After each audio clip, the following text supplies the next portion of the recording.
நிறையா விஷயம் வந்து தமிழ்நாடு பண்ணியிருக்காங்க. எல்லா திட்டத்திலுமே பிரதமரோட பங்கு இருக்கு.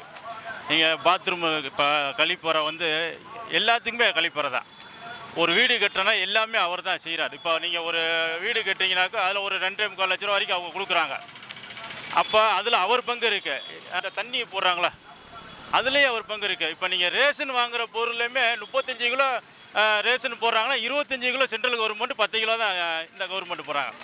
அப்ப நீங்க அவர வந்து குடுக்கலன்னே சொல்ல முடியாது.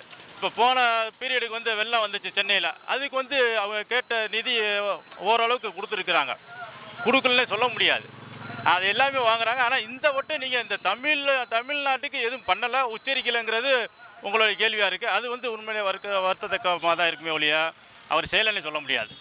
அவரு ஓரளவுக்கு செய்றாரு. ஆனா நீங்க நினைக்கிற மாரி வஞ்சிக்கணுங்கிற எண்ணம் இல்ல. அவர் ஹோல் தமிழ்நாட்டுக்கே வந்து அவர் தான்